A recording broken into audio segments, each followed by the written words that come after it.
কি অবস্থা বাজানরা, এই যে উড়তি উড়তি চলে আইছি আমার নতুন বাজার যে নতুন যে একটা রেস্টুরেন্ট হয়েছে, রে বাপ রে বাপ, এই জায়গার পর খাবার।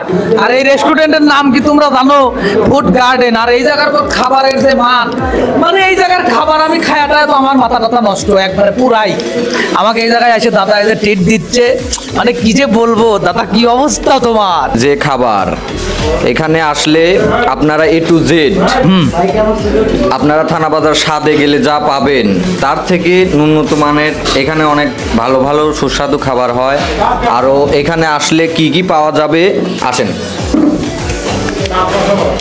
এখানে পাওয়া যায় গরুর গোস্ত, খাসির গোস্ত, মুরগির গোস্ত, ভুনা খিচুড়ি, মোগলাই পরোটা, বাটার নান, তন্দুর নান, বার্লিক নান, তারপর সবজি, খিচুড়ি আছে। হ্যাঁ, কোনো বাসি খাবার থাকে না, খুব টাটকা খাবার, খুব ভালো খাবার।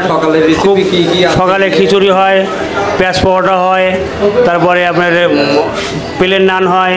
তো যাই হোক, নতুন বাজারে যে মসজিদ আছে, ওই মসজিদের পূর্ব পাশেই তো এই জায়গায় আসলি এদের কাকা যে কথাগুলো যে বললো, এই খাবারগুলোর সুস্বাদু খুবই ভালো। আমি খাচ্ছি, ভালো না হলে তো আর কইতাম না, আসলেই ভালো। আপনারা আসবেন, মানে ফুড গার্ডেন রেস্টুরেন্টের নাম। তো আপনারা আসবেন, এখানে সব ধরনের খাবার আছে, বিরিয়ানি টিরানি সব আছে, কোনো পেরেশানি নাই। পেলে স্টিল মোসর পাত্তি পাত্তি চলে আসবেন, আর ভালোবাসার দাদা মানে দেখা হয় আর পারে, কোনো পেরেশানি নাই। তো যাই হোক কাকা, আছি তো? ঠিক আছে ঠিক আছে, সবাই চলে আসবেন এখানে। মিরান ভাইয়ের ভিডিও দেখে তো যে এখানে কেউ আসে তাদের জন্য 10% ডিসকাউন্ট হবে। আমার ভিডিও দেখে যারা আসবি আর ওদের মোচর পাড়ার কথাটা তারা কবি, ওই 10% এখানে ছাড় আছে, যে খাবারই হয় কোনো পেরেশানি নাই, চলে আসবেন। ভালো থাকবেন, সুস্থ থাকবেন, আর দোয়া রাখবেন।